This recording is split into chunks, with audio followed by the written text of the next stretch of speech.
Assalamualaikum warahmatullahi wabarakatuh.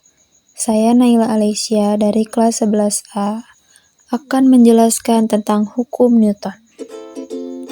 Hukum Newton adalah 3 konsep dasar dalam fisika yang dikemukakan oleh Sir Isaac Newton pada abad ke-17. Hukum ini menjelaskan hubungan antara gaya, massa, dan gerakan benda. Hukum Newton 1. Hukum Newton 1 juga dikenal sebagai hukum inersia, menyatakan bahwa setiap benda akan tetap dalam keadaan diam atau bergerak dengan kecepatan konstan, kecuali jika ada gaya luar yang bekerja padanya.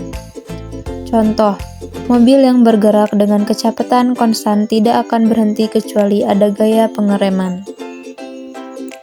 Hukum Newton 2. Hukum Newton 2 juga dikenal sebagai hukum percepatan, menyatakan bahwa percepatan suatu benda sebanding dengan gaya yang bekerja padanya dan berbanding terbalik dengan massanya. Rumus matematika hukum Newton 2 yaitu F sama dengan M kali A. F adalah gaya dalam satuan Newton, M adalah massa benda dalam satuan kilogram, A adalah percepatan dalam satuan meter per detik kuadrat. Contoh hukum Newton 2 yaitu mobil yang diberi gaya dorong besar akan memiliki percepatan lebih besar. Hukum Newton 3.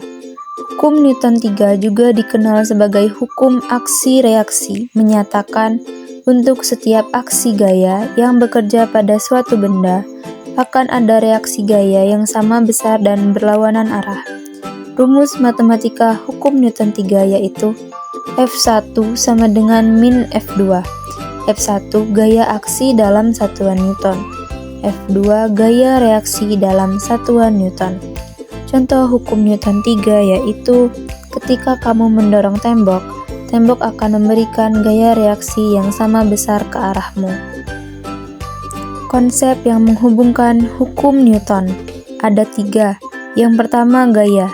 Konsep gaya menghubungkan ketiga hukum Newton. Gaya merupakan penyebab perubahan keadaan benda. Hukum Newton 1 menunjukkan percepatan, hukum Newton 2 dan memiliki reaksi yang sama besar, hukum Newton 3. Yang kedua, massa. Massa benda menghubungkan hukum Newton 1 dan 2 karena massa menentukan resistensi benda terhadap perubahan keadaan. Yang ketiga, percepatan. Percepatan menghubungkan hukum Newton 2 dan 3 karena percepatan ditentukan oleh gaya dan memiliki reaksi yang sama besar. Sekian yang dapat saya jelaskan, saya akhiri. Wassalamualaikum warahmatullahi wabarakatuh.